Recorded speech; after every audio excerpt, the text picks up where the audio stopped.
Televidentes amigos, buenos días, gracias por estar junto a nosotros, bienvenidos al noticiero de la comunidad de 24 horas. Ya estamos de regreso en este día miércoles 20 de mayo y estamos listas para actualizar la información sobre cómo afronta el país la emergencia sanitaria. ¿Qué tal, Isa? ¿Cómo estás? Buenos días. Muy bien, Helen y amigos, voló el tiempo ya 20 de mayo, sobre todo, bueno, para nosotros que hemos estado trabajando, seguro quienes están en casita les pasó un poquito más lento el tiempo. Y de a poco se van retomando algunas actividades, pero ojo, no podemos confiarnos, hoy más que nunca es necesario ser responsables y cumplir con todas las medidas de protección y además tener claro cuáles son las restricciones para cada color del semáforo. Es muy importante estar informados, bien informados. Y aparte de que también esta es una lucha que tenemos todos los ecuatorianos, unidos podremos salir de esta situación. Recuerden que aún no hay vacuna y que por ello debemos enfrentar la situación con nuevos hábitos, con esta nueva normalidad que de alguna forma ya se va viendo en algunos cantones del país. Eso más adelante. A esta hora queremos saludar con nuestra compañera Stephanie Paz para que nos comente qué novedades nos tendrá más adelante. Steffi. ¿Qué tal, Isa? Helen, amigos, muy buenos días. Bueno, primero, para las personas que ya están por salir de casita, les cuento que hay un poco de tráfico en zonas, por ejemplo, de la avenida Mariscal Sucre en sentido sur-norte, también en el sector del condado. Y en este momento, como ustedes ven, también hay gran cantidad de vehículos sobre la avenida Eloy Alfaro. Nosotros en este momento estamos en camino al barrio Bellavista de Carretas, en el norte de la ciudad, porque allí sus moradores nos han llamado porque quieren hacer un pedido urgente a las autoridades, ya que aseguran que muchos de los vecinos que viven en ese sector no tienen ni qué comer porque no han podido trabajar. Pero en unos minutos les contamos los detalles. Mucho cuidado, Steffi, por favor. Por favor, no te nos vayas a caer. Más adelante estaremos contigo y también ampliaremos este tema de la denuncia que tienen los vecinos, de este pedido puntual que hacen los vecinos para recibir ayuda. Vamos ahora con otros temas y les contamos que Guayaquil, como sabemos, hoy amanece con nuevas reglas para el comercio y también de movilidad luego de pasar del semáforo rojo a amarillo. Vamos a conocer entonces cómo se llevará a cabo este cambio y nos vamos a contactar en este momento con Carlos Acoto, quien se encuentra en el mirador del Cerro del Carmen, esto en el centro de la urbe.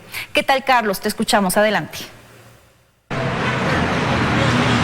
¿Qué tal, Helen, Marisabel, amigos en la capital? Muy buenos días. Me encuentro en el centro de Guayaquil, específicamente en la avenida Malecón, una ciudad que empieza a moverse. Esta vez con color amarillo, pues desde este miércoles oficialmente se relajan algunas restricciones aquí en el puerto principal, luego de que el COE cantonal tomó una decisión el pasado lunes, luego de revisar los resultados de un segundo muestreo hecho en las parroquias Tarqui, Jimena y Febres Cordero, donde se concentran la mayor cantidad de casos de coronavirus en Guayaquil. ¿Qué dicen estos resultados? Que la curva de contagios en el puerto principal ha sido relativamente controlada. No hay picos significativos de nuevos casos. Además, que el número de decesos ha caído de forma importante en los últimos días, incluso por debajo del promedio regular. ¿Qué pasa con este cambio a color amarillo? Pues se permiten retomar las actividades comerciales en los diferentes locales hasta con el 30% de su aforo. La alcaldesa de Guayaquil informó ayer por la noche que se levanta desde hoy la clausura a más de 1000 locales que en la ciudad fueron sancionados durante las semanas anteriores. Se permite desde hoy también la circulación de buses solo con pasajeros sentados y sin exceder el 30% de su capacidad. Es importante señalar que hay disposiciones diferenciadas para el sector público y privado, ya que las dependencias públicas solo podrán atender desde las 10:30 de la mañana hasta las 3 de la tarde, mientras que el sector privado podrá hacerlo desde las 10 de la mañana hasta las 7:30 de la noche. Recordemos que a partir de hoy también entra en vigencia el nuevo horario de toque de queda, desde las 9 de la noche hasta las 5 de la mañana para los cantones que han pasado a color amarillo. En el marco de esta decisión se recalcó que malecones, canchas, parques, así como centros de diversión permanecerán cerrados. También permanecerá cerrada la terminal terrestre, pues aún no se autoriza la circulación de transporte interprovincial e intercantonal, con excepción de los buses que cubren rutas desde Durán, Daule y San Borondón, cantones vecinos. Cabe recalcar que en este cambio las empresas procurarán trabajar con el 50% de su personal y que el uso de mascarillas es obligatorio. Así Guayaquil empieza a moverse con nuevas reglas en esta nueva etapa que sin embargo podría ser revertida. Es lo que han advertido las autoridades en el caso de que se produzca un rebrote importante de casos de coronavirus en la ciudad. Es la información que tenemos desde el centro de Guayaquil, específicamente desde la avenida Malecón. Continuamos con mucho más desde estudios, desde la capital. Un gran abrazo para todos. Buenos días. Buen día también para ti, Carlos. Muchísimas gracias por la información. Repetimos, Guayaquil amanece este día miércoles en semáforo amarillo, que sin duda alguna permite la reactivación de algunas actividades en el puerto principal. Bueno, y a propósito de este tema, la alcaldesa Cynthia Viteri anunció que a pesar del cambio de semáforo, continuarán en vigencias varias restricciones. Vamos a ver. Guayaquil está a horas de pasar de rojo a amarillo tras la decisión tomada por el COE cantonal. Pero la alcaldesa de la ciudad, Cynthia Viteri, dice que eso no significa que las restricciones se terminan. Solamente el 50% del personal puede ir a trabajar presencialmente a la vez. Significa que el otro 50% se queda en casa en teletrabajo. El transporte público tiene que trabajar con un 30% y vamos a comprobar que las medidas de bioseguridad aprobadas por el Consejo Cantonal se cumplan. Caso contrario, empresas, comercios, oficinas serán sencillamente clausuradas. Recalcó que malecones, parques y canchas permanecerán cerrados, al igual que la terminal terrestre, y que se prohíbe el funcionamiento de una larga lista de locales. Centros de diversión, cines, discotecas, cantinas, galleras, salas de recepciones, billares, cafenet, juegos electromecánicos, salas de videojuegos, canchas deportivas, karaokes, bares, centros de entretenimiento, centros de tolerancia, fiestas acuáticas y demás actividades que por disposición del COE se emitan. El sector público solo podrá atender desde las 10 de la mañana hasta las 3 de la tarde. Se retoman las actividades de consulta externa en todas las especialidades, además de la atención en centros comerciales, tomando en cuenta el aforo que no puede superar el 30%, el distanciamiento social y el uso obligatorio de mascarillas. Desde el miércoles también entra en vigencia el nuevo horario de toque de queda, desde las 9 de la noche hasta las 5 de la mañana. Los domingos se prohíbe la circulación vehicular. Pero pasar a amarillo no quiere decir que no exista la posibilidad de retroceder. Viteri asegura que se hará una evaluación cada 15 días. El guayaquileño y guayaquileña que me está escuchando, de ellos depende mucho de que la mesa del COE cantonal quincenalmente determine si seguimos bajo esta modalidad o regresamos si hay un rebrote inmediatamente del semáforo en rojo. Es la decisión de la mesa en base al comportamiento ciudadano. Queremos trabajar, trabajemos, pero lo hacemos en orden o sencillamente regresamos a la luz anterior, al semáforo en rojo. Por lo pronto, la cifra de contagios es estable, dijo la alcaldesa, y los decesos han vuelto al promedio regular. Se planea testear a la población con 50.000 pruebas PCR en los próximos días. En Guayaquil, Carlos Acoto, 24 horas.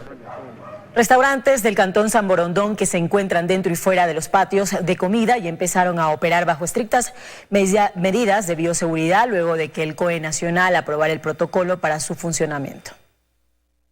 Es el patio de comidas y uno de los 10 centros comerciales de la parroquia La Puntilla del Cantón San Borondón que reabrieron sus puertas. Una vez que el semáforo cambió de rojo a amarillo por decisión del Comité de Operaciones de Emergencia Local, con estrictos protocolos de seguridad, estos malls han vuelto a operar, aunque solo con el 30% del aforo. Hemos reabierto desde el día de ayer, hemos trabajado mucho para poder cumplir con todos los protocolos de bioseguridad en todo el centro comercial. Primero, antes de entrar al ciudadano se le toma la temperatura. Si no hay anomalías, puede pasar luego de haberse desinfectado los zapatos. Ya de ahí, para circular por el centro comercial deberá fijarse en estos letreros. Si usa la escalera mecánica, no tocar el pasamanos y dejar 4 escalones de distancia entre usuarios. El ascensor quedó para uso exclusivo de personas con movilidad reducida o quienes llevan carritos de compras. Y por cuestiones de distanciamiento social no pueden ir más de 3 personas. En los baños hemos clausurado algunos de los lavabos para que se cumpla también el distanciamiento. Cada local comercial tiene un máximo permitido de capacidad marcado en la puerta. Si se completa, los clientes deben hacer filas afuera. Y en estos casos, la distancia de 1,5 metros entre cada persona también está debidamente determinada por estos círculos en el piso, especialmente en el patio de comidas, donde la distancia de 1,5 metros incluso se aplica entre mesas y sillas. Se ha retirado mesas y sillas y hemos dejado solamente el 30% de la capacidad y 2 personas máximo por mesa. Hasta para hacer un pedido hay un paso a paso específico. Primero, tomar un turno en el local. Segundo, esperar sentado en la mesa que le toque el turno para ir a hacer el pedido. Tercero, volver a sentarse para esperar mientras el pedido es preparado. Y cuarto, acercarse solo para retirar el pedido pedido cuando sea llamado.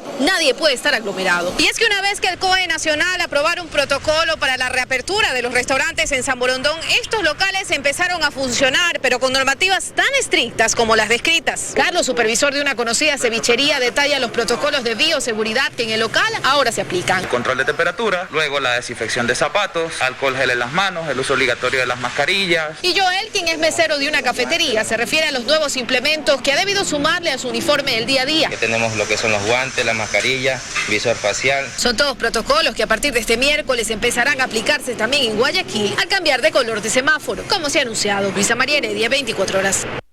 7 de la mañana con 46 minutos. En Quito también hay novedades, ya que fue aprobado el proyecto de ordenanza que permitirá al municipio enfrentar la crisis sanitaria por el coronavirus. En el documento se plantea sanciones económicas a quienes no usen mascarillas en el espacio público y también para aquellas personas portadoras del virus que no cumplan con el aislamiento obligatorio. En segundo debate, el Consejo Metropolitano de Quito aprobó la nueva normativa que permitirá enfrentar la etapa de distanciamiento social en la capital.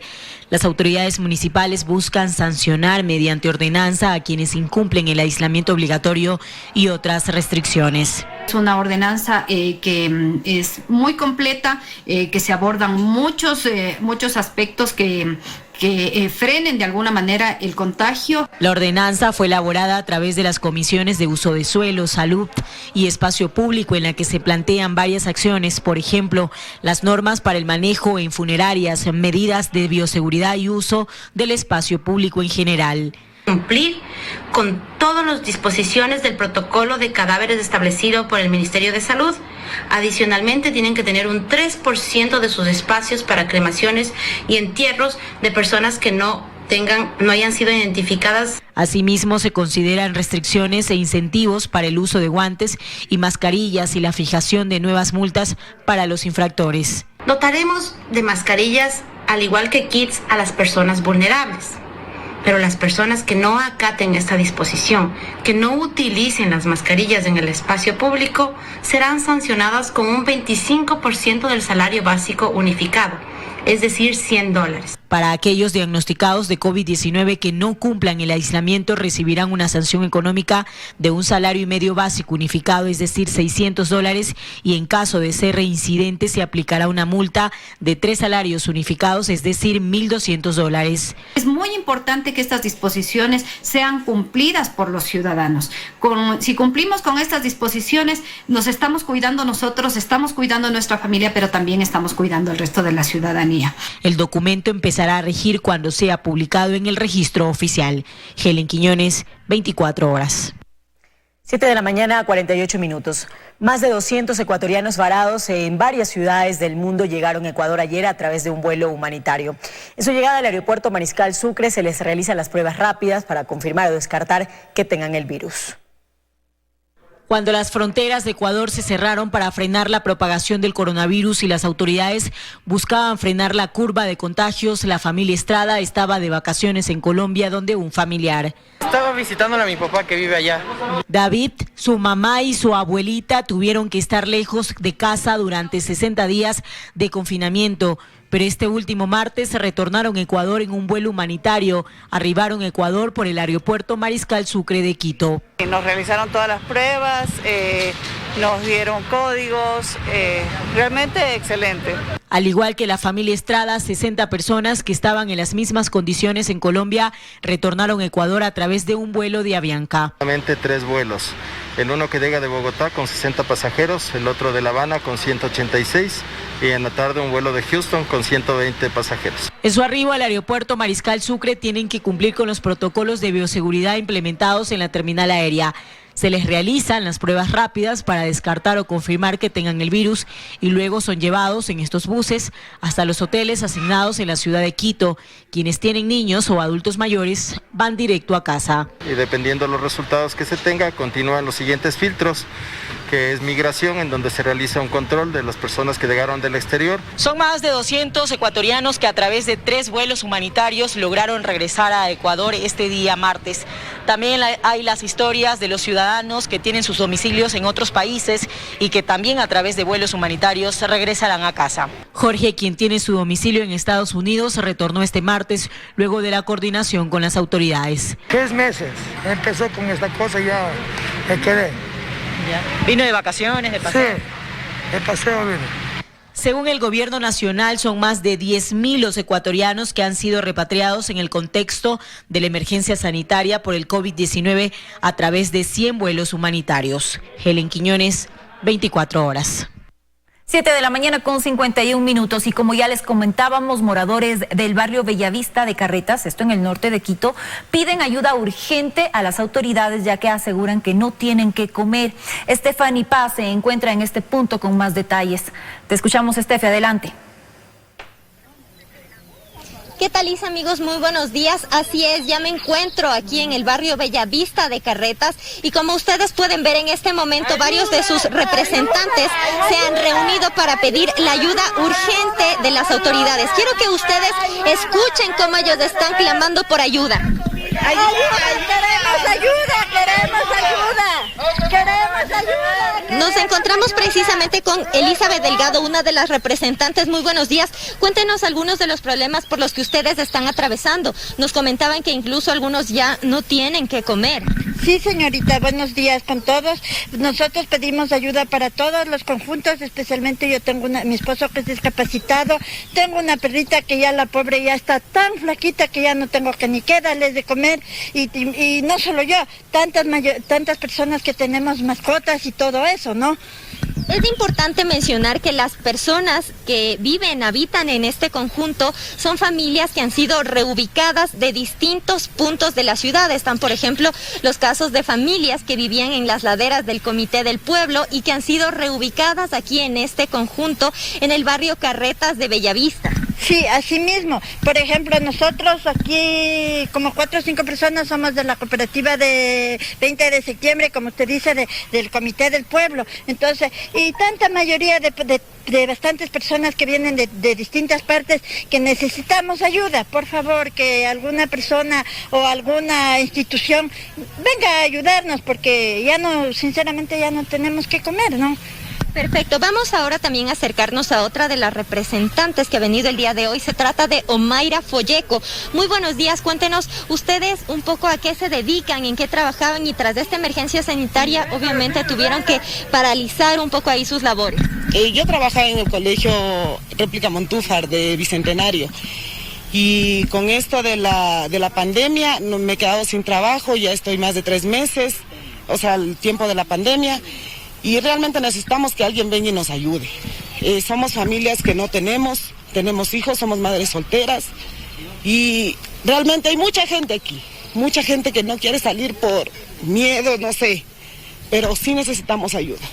Ustedes nos comentaban que incluso, claro, las tiendas que les fiaban un poco los alimentos ya no quieren tampoco prestarles, ya están también un poco molestos, ustedes ya se han visto en una necesidad realmente muy grande. Claro, quisiéramos saber si de pronto nos pueden ayudar con el bono que están dando, porque aquí hay mucha gente madres solteras, personas discapacitadas, hay niños, hay personas que ya están incluso contagiadas. Pero no viene ninguna entidad de salud, alguna cosa, a hacernos un examen masivo. ¿Qué es precisamente lo que ustedes específicamente piden a las autoridades? Primero pedimos que nos vengan a hacer una evaluación a todos los que vivimos aquí, porque hay mucha gente que ya hay como 3, 4 casos que están contagiados. Y necesitamos alimentos, necesitamos comida para los perros, necesitamos pañales porque hay bebés. Si nos pueden ayudar con el bono sería una ayuda grandísima. Hay personas que estamos sin trabajo. Sí, hay muchas necesidades aquí en sí, pero realmente necesitamos que alguien haga algo rápido. Listo, muchísimas gracias. Y bueno, compañeras, como ustedes ya lo han escuchado, amigos televidentes, estas son algunas de las necesidades de los moradores de aquí del barrio Bellavista de Carretas, ubicado en el norte de la ciudad. Piden específicamente a las autoridades el tema de ayuda en alimentación, también de una unidad de salud que venga a verificar cuál es el estado de todas las personas que viven aquí, ya que aseguran hay también varios contagiados. Con esta información regreso a estudio contigo, Isa, que nos tienes más noticias. Buenos días. Gracias, Steffi, por comentarnos la dura situación que están atravesando los moradores de este sector. Confiamos en que las autoridades se van a pronunciar y darles la ayuda que están solicitando a los vecinos. Son las 7 de la mañana con 55 minutos. Continuamos con más y les contamos ahora que este martes la empresa pública metropolitana Metro de Quito presentó su propuesta al COE Nacional para el reinicio de actividades que fueron suspendidas tras el comienzo de la emergencia sanitaria en el país. Saludamos en estos momentos a Edison Llanes, gerente de la entidad. Señor gerente, muy buenos días. Por favor, coméntenos entonces cuándo se retomarán las actividades y qué medidas de bioseguridad se plantean para ello. Buenos días. Primero, expresar mi solidaridad con todas las familias ecuatorianas que han perdido a sus seres queridos en esta crisis y presentar el apoyo, por lo menos virtual, de la empresa Metro a las personas que han tenido ese mal episodio en sus vidas. Empresa Metro de Quito está trabajando permanentemente en cuidar la salud de sus trabajadores.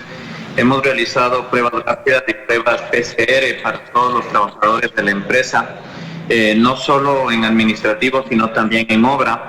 Y en este momento ya se ha enviado al Ministerio de Trabajo la lista de 234 personas que serían las que están listas para poder entrar luego de todas las pruebas que hemos realizado. Se va a trabajar en fase de energía, en fase de distribución eléctrica también, en la fase de señalización y en la parte de infraestructura ferroviaria para poder tener señalética correcta ya para el funcionamiento de trenes. Este momento estaba disponible vía ya desde el sector de Quitumbe hasta el sector de Magdalena y arrancamos esta nueva fase de la obra, concluyendo ya la energía por completo, tanto desde Magdalena hasta Labrador, para que ya el túnel pueda circular por completo. Esperamos las aprobaciones correspondientes porque todavía estamos en semáforo en rojo y cumpliendo la normativa, pues estamos enviando al COE lo que nos están solicitando. Pero ¿hay una fecha ya establecida o me imagino que ahora el COE está revisando, les han dado ya alguna información respecto a esto de cuándo van a poder comenzar nuevamente a trabajar en la obra? No tenemos respuesta del COE, se ha conversado informalmente sobre el tema, sin embargo hubo un anuncio de que ya no se va a dar más permisos piloto. Creo que en este caso el Metro de Quito debería ser una excepción, puesto que es la obra más grande y emblemática de la ciudad y tenemos que reiniciarla. Con el mayor cuidado posible. No podemos volvernos un foco de contagio, hay que cuidar a la gente, hay que tener protegida a la gente, si adecuado comedores en campamentos, si adecuado duchas, si adecuado camerino para cambio de ropa de la gente y tomar todas las medidas de bioseguridad con equipos médicos que tenemos en las estaciones para que sean tomados los signos vitales, para que sean medida la temperatura y puedan ser tomados prueba en caso de que exista algún síntoma de contagio. ¿En cuántos frentes entonces se van a retomar los trabajos, justamente donde se van a incorporar, ha dicho, estas 234 personas? ¿Y cuál es el universo también de trabajadores que laboran en el Metro de Quito? Son aproximadamente 2.000 trabajadores directos, tenemos más de 1.500 subcontratistas o empleados directos que también ingresan a la obra. Nosotros estamos trabajando en los protocolos que ya se entregaron al COE de cómo deben llegar los contratistas a los campamentos, cómo deben llegar los trabajadores al campamento y cómo debemos cuidar la salud de todos, de cada uno de ellos. Los frentes que vamos a trabajar, 60 frentes de obra, no necesariamente frente de obra quiere decir que vamos a estar fijos en este punto, sino que, como acabo de mencionar, vamos a trabajar desde el sector de la Magdalena hacia el norte de Quito, que es el sector de Labrador, y cubrir todos los espacios que podamos tener en las actividades señaladas de catenaria, de energía, de distribución y de colocación de panelería. Ahora, ¿cómo van a ser los horarios de los trabajadores? ¿Se han organizado por turnos? ¿Qué van a hacer, por ejemplo, en cuanto al transporte? Ya, nosotros normalmente estamos trabajando 24 horas al día en 3 turnos, pero este momento por la crisis que estamos viviendo vamos a trabajar de 7 de la mañana a 7 de la noche, puesto que luego ya no tenemos transporte y se dificulta también un poco tener en semáforo rojo la sigue trabajando en la noche por el toque de queda y por ciertas cosas que hay que mover en las jornadas de trabajo. Entonces, definido ese horario, esperamos que luego de unos 15 días de verificar que ya se adapte el sistema de trabajo, poder ampliar el trabajo normalmente a 24 horas, obviamente con las medidas de seguridad y con el cambio de semáforo correspondiente. De los trabajadores que ya se les realizó las pruebas para detectar COVID, ¿hubo algunos que salieron positivos para esta prueba? ¿Y cuándo entonces también se seguiría haciendo las pruebas al resto de trabajadores? Hasta el momento, gracias a Dios, no tenemos a nadie contagiado. Si las pruebas se siguen realizando tanto en la parte administrativa como en la parte de la obra, son muchísima gente, incluidos subcontratistas, que se les está pidiendo que lleguen con el certificado correspondiente de que las personas que llegan a obra están realizadas pruebas PCR para garantizar que realmente no tienen contagio, con un certificado que debe tener una vigencia de no mayor a 72 horas. Y luego que se reinicie la obra y ir generando ya los periodos de prueba correspondientes para que podamos mantener a la gente sin contagio. Ahora, tengo entendido que ustedes hicieron un plan piloto en un fin de semana. ¿Cuál fue el resultado? Usted nos mencionaba que para eso se estaba acoplando las estaciones para que los trabajadores puedan realizar, obviamente, sus labores, incluso que se habían instalado comedores, tengo entendido. Sí, en los campamentos se tiene comedores, se tiene camerinos, duchas, en los túneles se tiene sistemas de ventilación, sistemas de iluminación para mantener el distanciamiento social y la señalización también adecuada que se necesita para que la gente respete el proceso de socialización. El resultado es que nos salió bastante bien la prueba, hubo ajustes pequeños que hacer con el tema de iluminación, pero ya ajustado eso, formalmente se entregó al COE toda la información de todos los trabajos que hicimos. Ya, obviamente todo esto se refiere al personal que va a regresar a trabajar, obviamente, en la obra. Pero ¿qué pasará, por ejemplo, con el personal administrativo? ¿Cuándo lo hará? El personal administrativo nunca se detuvo. Nosotros seguimos trabajando en teletrabajo, todo el porcentaje de la empresa. Y desde la semana pasada, desde el día jueves de la semana anterior, nosotros estamos físicamente ya en oficinas, haciendo las adecuaciones que necesitamos para trabajar, y el día de hoy ya se inicia la integración de las personas que necesitamos físicamente en oficina para poder continuar con este megaproyecto. Ahora, señor gerente, ¿ustedes ya han podido tener un monto aproximado o el costo de la paralización provocada por la pandemia para el Metro de Quito? Todavía no, porque la crisis todavía no concluye. Es decir, todavía no sabemos cuándo se va a realizar el semáforo verde, no sabemos todavía cuándo pueda volver a trabajar al 100%, no sabemos si vamos a tener contagiados en el transcurso de este retorno que estamos realizando. Entonces, hace bastante difícil poder dar un número, pero lo que sí podemos garantizarle a la ciudadanía es que estamos haciendo todo el esfuerzo necesario para poder concluir la obra y que pruebas del Metro de Quito se realice dentro de los cronogramas previstos, es decir, que tengamos toda la seguridad necesaria, que todos los sistemas que estén operativos estén funcionando.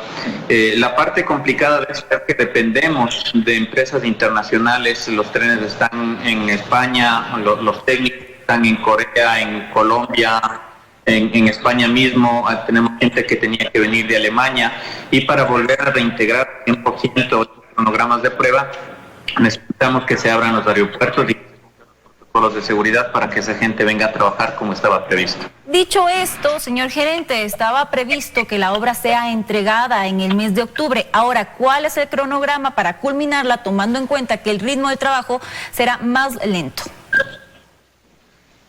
Hasta el momento tenemos ya más de 60 días de paralización. Hay que aumentar esos 60 días y vamos a hacer todo lo posible por recuperar el tiempo perdido en el menor tiempo posible, para la redundancia. Sería bastante difícil en este momento dar una fecha exacta, pero como vuelvo a repetir, nuestro compromiso de trabajo es que sea el ritmo que tengamos que trabajar, concluyamos en el menor tiempo posible la obra para que Quito ya tenga un sistema de calidad. Muchas gracias, señor gerente, por habernos acompañado esta mañana y ayudarnos con esta entrevista. Ayer un allanamiento a las instalaciones del municipio del Cantón Colta, en la provincia de Chimborazo. Esto tras la denuncia en la compra de productos para la emergencia con un supuesto sobreprecio. Más de 2 horas duró el allanamiento en las oficinas del municipio de Colta, liderado por la fiscal provincial y personal policial, ante una denuncia que circuló en redes sociales de la compra de amonio cuaternario a $52 el galón, cuando en el mercado existe hasta 4 veces menos del valor que pagó la municipalidad de Colta. Un operativo, sí, como ustedes saben, es investigación. Muchas gracias. Verificar una documentación. Gracias. La Fiscalía aperturará las investigaciones pertinentes para sumar pruebas de que se cometió alguna clase de irregularidad. El alcalde Simón Bolívar Gualán, vía telefónica, argumentó desconocer el procedimiento y dio a entender que la investigación sí arrojaría responsabilidad en la adquisición del producto. No he sabido todavía de este allanamiento, pero Elías tiene razón y derecho en que nada debe, nada teme. Yo como alcalde de Colta, más luego o mañana voy a revisar acerca de qué proceso he realizado y con eso yo voy a comentar. Desde el interior de la municipalidad, varios equipos informáticos y documentos fueron extraídos por parte de la policía. Mientras la diligencia se llevaba a cabo, la custodia policial permaneció en los alrededores de la municipalidad, impidiendo el ingreso de personas. En Colta, Mercedes Chávez, 24 horas. Ahora les contamos que el presidente Lenín Moreno anunció la reducción de la jornada laboral para trabajadores públicos del Ejecutivo y con ello el monto de sus salarios disminuirá. Vamos a ver. Reiterando que 150.000 ecuatorianos han perdido su trabajo a causa de la crisis y que jamás el país ha tenido tantas pérdidas humanas y económicas, pues en este último campo eso significa 50% menos de ingresos. El presidente Lenín Moreno comenzó por el recorte del gasto público. El impacto será para los trabajadores del Ejecutivo. Los servidores pasarán a trabajar 6 horas diarias en lugar de las 8 de hoy y recibirán una remuneración por esas 6 horas, priorizando el teletrabajo. Se exceptúan de esta medida quienes no pueden tener ningún cambio en su horario y en su modalidad de trabajo, el personal que presta servicio de salud, policía, Fuerzas Armadas y el resto de funcionarios de seguridad. Educación tendrá un tratamiento especial, tendrá solo 1 hora de reducción. Este recorte de 2 horas de la jornada se traduce en una rebaja de hasta el 16,6% del sueldo y para los maestros del 8% menos en su salario. En masa salarial la reducción es de 980 millones, pues se suman también despidos y la terminación de contratos ocasionales, que en este mes suman 4.000. Otro de los anuncios claves giró en torno al subsidio de los combustibles. El precio internacional de combustible ha bajado en todo el mundo, pero el sistema que tenemos no permite que la ciudadanía se beneficie de esa reducción. Este cambio nos permite bajar el precio de la gasolina extra y la Ecopaís de $1.85 a $1.75 y el precio del diésel a $1. Además de la reducción en la masa salarial, se reducirán $400 millones en bienes y servicios. En gasto capital, 1.300 millones. Y en la renegociación de la deuda aseguraron que existirá un ahorro de 1.300 millones.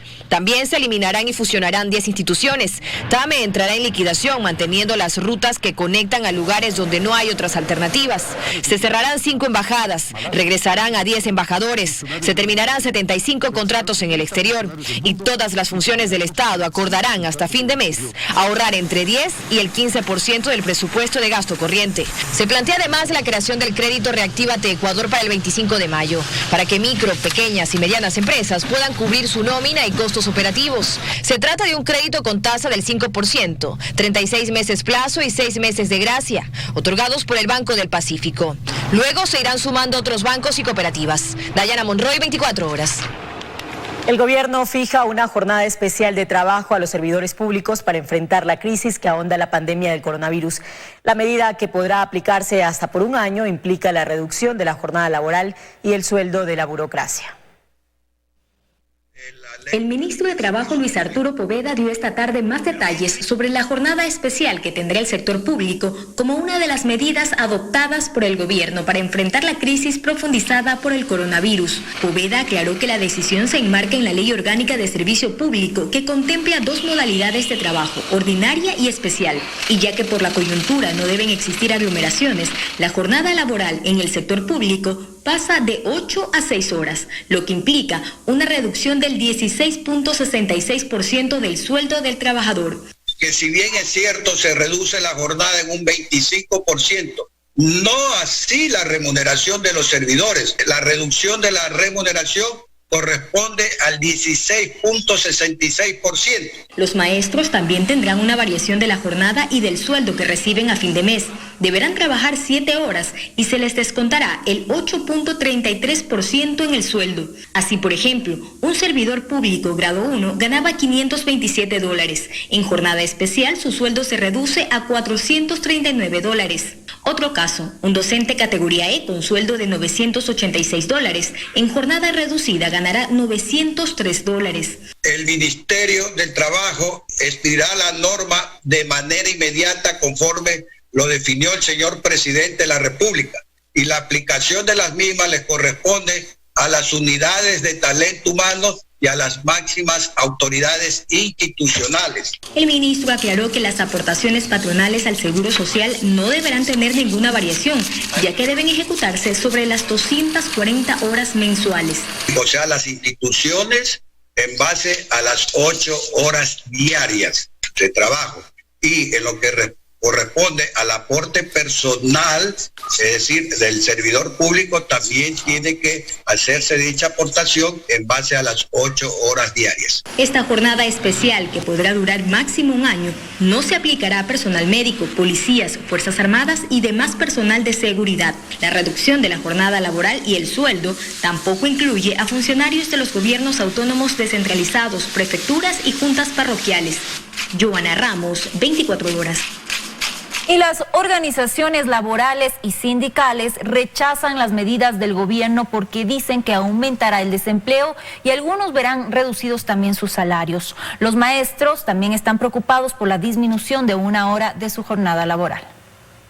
Los trabajadores de todos los sectores no están de acuerdo con el anuncio del presidente Moreno. Las medidas en materia laboral, dicen, son intolerables. Se estarían desvinculando a cientos de trabajadores. Nuestro rechazo a cualquier recorte en la jornada y por ende los ingresos de los trabajadores y por ende los servicios que presta el sector público. Y sí, la medida que más preocupa es la reducción de la jornada laboral de 8 a 6 horas para los servidores públicos de la función ejecutiva. Todo el peso de la crisis se pone en los hombros de los empleados públicos. Ellos sostienen que estaban de acuerdo con el aporte que inicialmente se establecía en la Ley de Apoyo Humanitario y por eso piden que se revise esta nueva medida. El descuento que estábamos previstos a aportar mediante esa escala que estaba en el proyecto de ley va de entre el 4 y el 10%. Ahora a todos 25% menos. Eso es intolerable. A ellos se suman los maestros, pues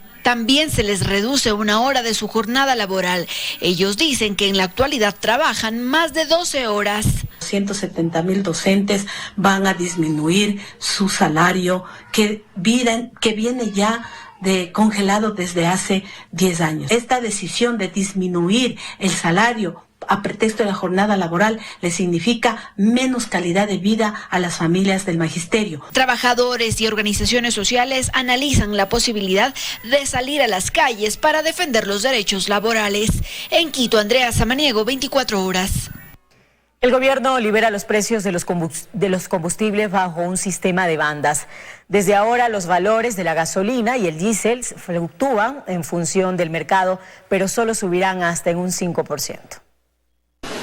Casi 7 meses después del primer intento, el gobierno presenta una nueva propuesta para el precio de las gasolinas extra Ecopaís y diésel. En cadena nacional, el presidente Lenín Moreno adelantó esta mañana que el país liberará el precio de los combustibles, pero aplicará controles. La ministra de Gobierno, María Paula Romo, aclaró que no es una eliminación de los subsidios, sino más bien aprovechar la fluctuación de los precios en el mercado. Es un cambio en la forma de calcular el precio.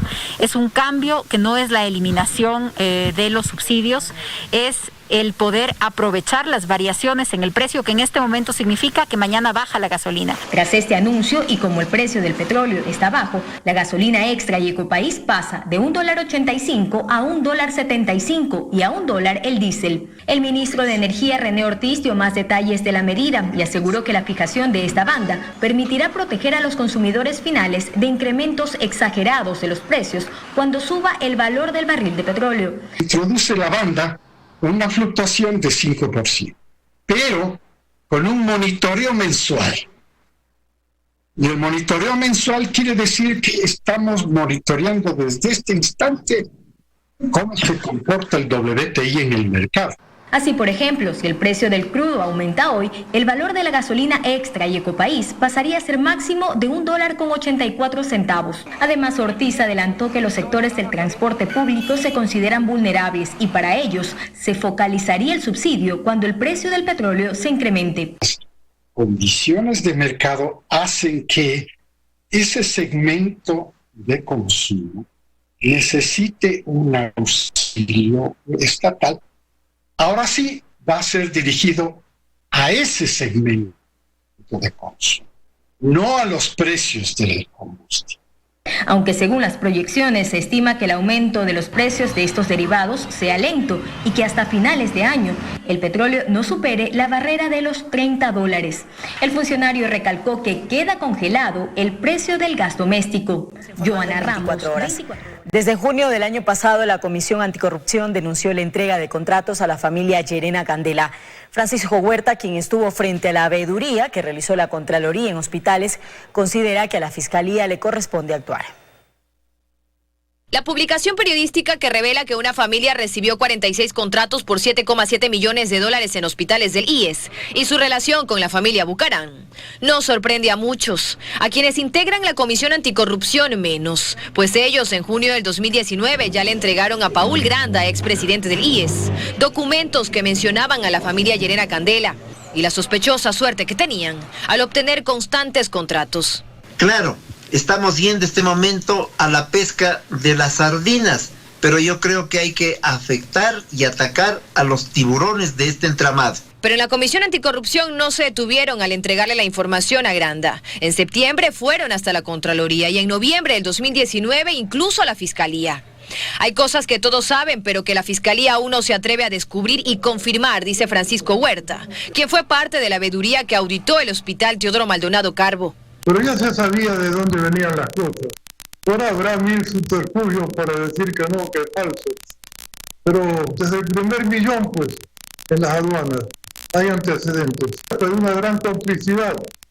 Y si la fiscal selecciona los casos también, hay que entrarle al conjunto de toda la podredumbre. Yo sé que es tanta que es difícil. La investigación periodística de Diario El Universo menciona la relación entre los Llerena y Bucaram, a través de María Gabriela Llerena Candela y Jacobo Bucaram Puley, casados por 2 años, precisamente el periodo en el que los contratos que recibió la primera familia crecieron. Hay que ir a los testaferros para saber a quiénes responden. Los testaferros se repiten en muchísimas compras en la estructura de la salud pública, de tal manera que eso hay que averiguarlo y emergentemente, y que no se venga luego a decirnos ya se fueron del país, ya no sabemos dónde están. Eso sería muy grave. La relación también surge con Daniel Salcedo, el joven empresario buscado por la justicia dentro de la investigación de corrupción en el Hospital de los Ceibos. Es socio en una de sus empresas, con Michelle Bucaram Puley. En febrero de este año, la Contraloría declaró en emergencia de control público al Hospital Teodoro Maldonado Carbo. En agosto del 2019, ya había emitido un informe con indicios de responsabilidad penal donde menciona a 14 empleados del hospital. No ha habido noticias desde la Fiscalía. Dayana Monroy, 24 horas. La Comisión Nacional Anticorrupción Capítulo Manabí pide a la Fiscalía que investigue la adjudicación de contratos para la construcción de hospitales en esa provincia. Esta organización denuncia un presunto reparto político en la administración de varias casas de salud. En los terrenos donde se ofreció construir el hospital de Pedernales en Manabí aún no hay nada en pie.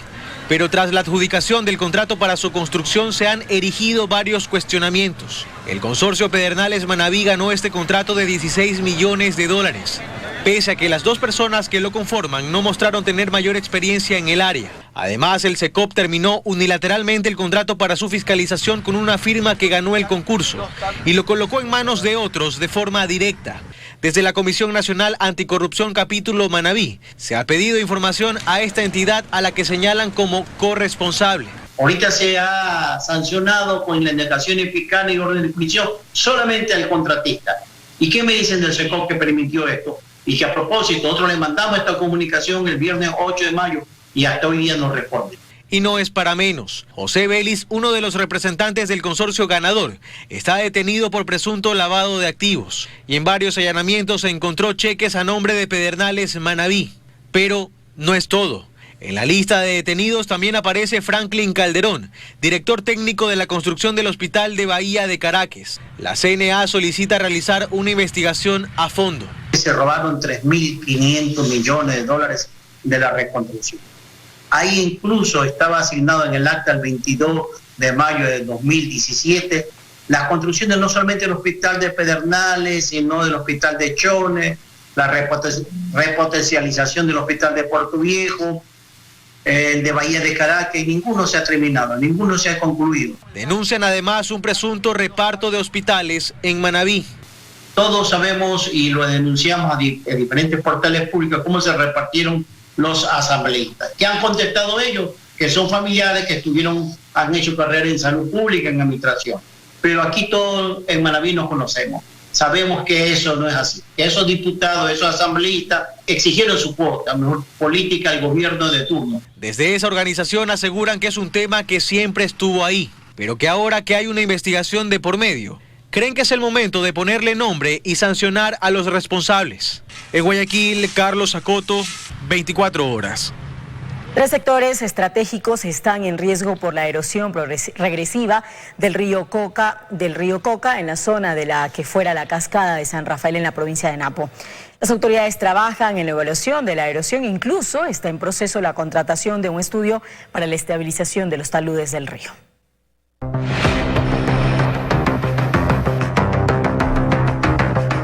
Esta imagen fue captada hace una semana y muestra la magnitud de un fenómeno que el pasado 7 de abril destruyó un tramo de los oleoductos y el poliducto, dejando al país un mes entero sin producción petrolera.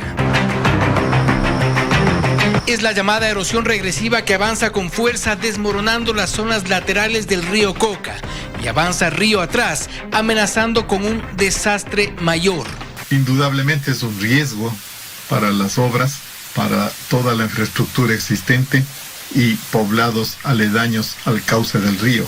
No se sabe en cuánto tiempo, pero amenaza también con llegar hasta el área de captación de agua de la central hidroeléctrica Coca-Codo Sinclair, ubicada a 19 kilómetros atrás. El ministro de Energía, René Ortiz, ha confirmado que los técnicos evalúan el tiempo que resta para tomar decisiones. La velocidad es muy importante para ver con cuánto tiempo se dispone para prevenir cualquier daño que se pudiera causar en las obras de captación.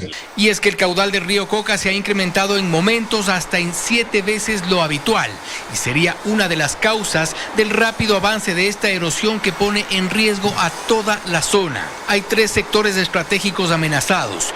Una de las preocupaciones se centra en la hidroeléctrica que costó al país más de $3.000 millones. Coca-Codo Sinclair.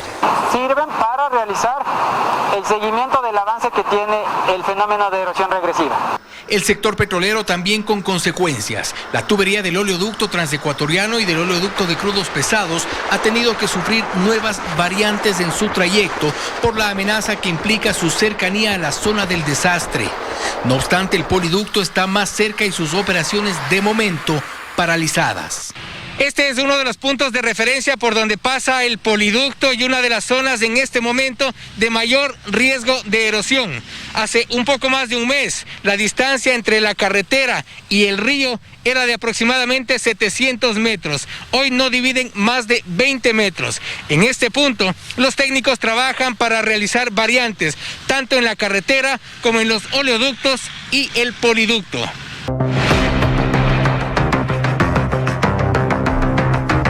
Esta señal es lo que llaman los técnicos la zona de fatalidad. Aún con alto riesgo es el límite para el tránsito de las personas.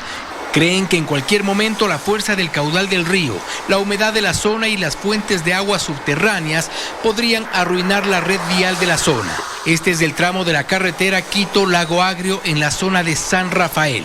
El primer evento ocurrió hace poco más de un mes y eliminó a la famosa cascada de San Rafael, formando esta otra.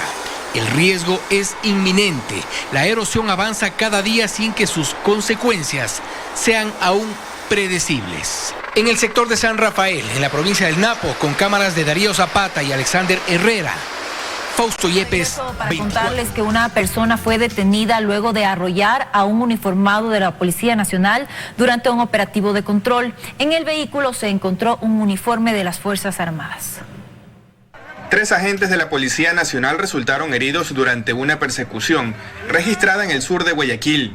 El conductor de un vehículo arrolló a los uniformados en su intento de huir de un control. Varios policías siguieron al automotor hasta el barrio del Seguro, donde fue detenido. Este ciudadano no quiso presentar los documentos que se le pedía por cuanto la placa del vehículo no correspondía a las que tenían que circular el día de hoy. Pese a estar rodeado, el conductor avanzaba, dejando atrapado a un policía entre las llantas y su moto. Luego de varios segundos, un morador lo ayudó a incorporarse. El herido fue trasladado hasta el hospital de la policía, con heridas en ambas piernas. Durante el forcejeo, se escucharon 2 detonaciones. Los uniformados se dispararon a las llantas del vehículo para evitar la fuga del conductor. Quienes habitan en la zona intentaron intervenir, ya que quien conducía el automotor insistía en querer fugarse. Y en el vehículo, a su interior, se logró encontrar 110 sobres aproximadamente de una sustancia posiblemente sujeta a fiscalización. El conductor fue detenido y puesto a órdenes de las autoridades. Por su parte, la ministra María Paula Romo en su cuenta de Twitter aseguró que no se trataba de un problema de salvoconducto, ya que en el carro había cocaína. El sujeto está detenido y a órdenes de la justicia por tentativa de homicidio, ataque y resistencia y tenencia de drogas.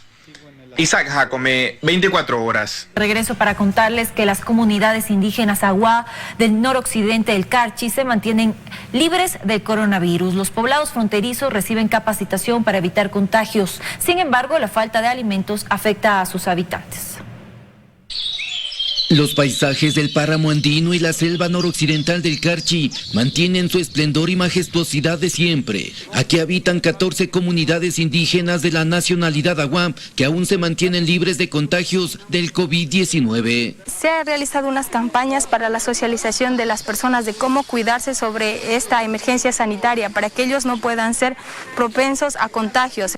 A ello se suma el aislamiento para evitar contacto con personas extrañas a sus comunidades, pero la falta de alimentos dificulta la subsistencia de sus habitantes. Los que no tienen día de veras, ellos solo comen chiro con ají.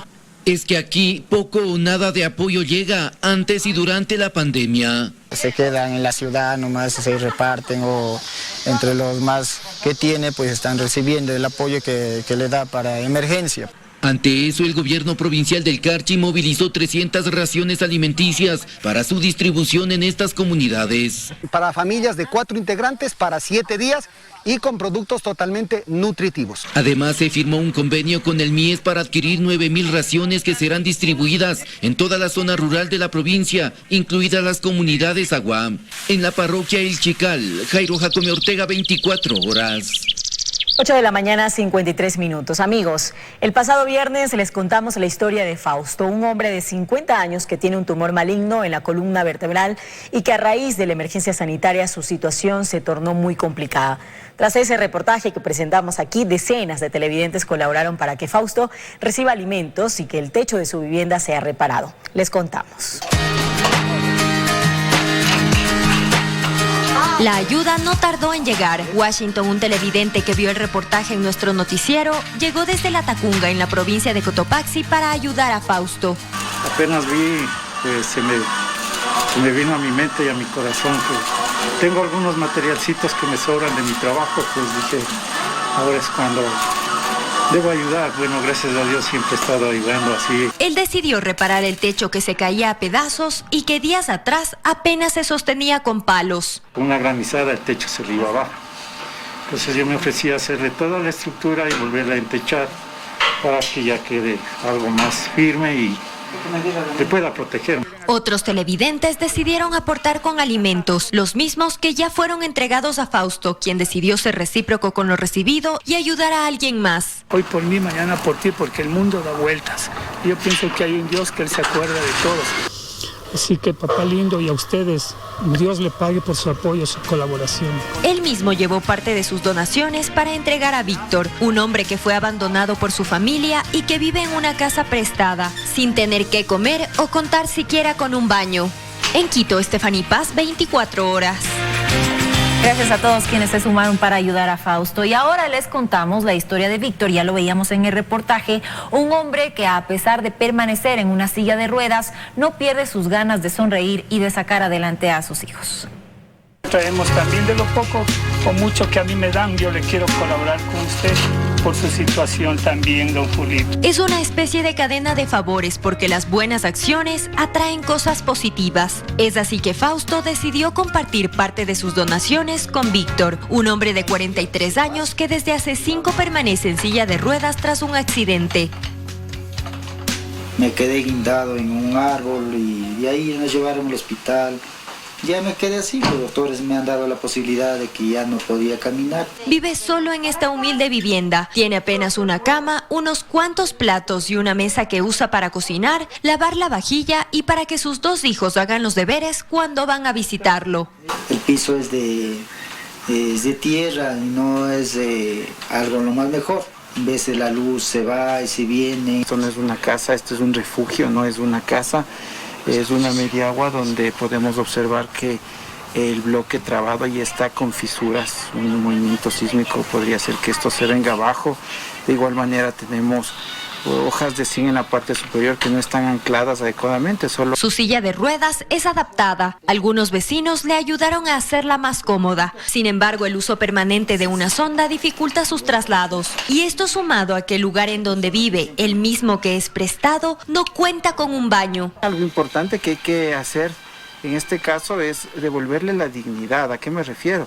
Él requiere servicios básicos como es la instalación de un baño para que él pueda, sin ningún problema, realizar sus necesidades y tenga una vida digna. Él se ganaba la vida comercializando lo que podía en la calle, pero la emergencia sanitaria complicó aún más su situación. Es duro que me toca a mí cuando ellos piden para los zapatos, para cualquier cosa, entonces uno, así como está, es bastante duro. Si usted desea ayudarlo, puede comunicarse al 095-967-3320 o escribir al celular del noticiero de la comunidad al 099-489-1343. Como dice el dicho, yo no doy el gusto al diablo, la verdad que tengo que seguir adelante. A pesar de que Víctor tiene muchas necesidades, él no deja de sonreír y de recordarnos que seguro todo mejorará pronto y que siempre habrá esperanza. En Quito, Stephanie Paz, 24 horas.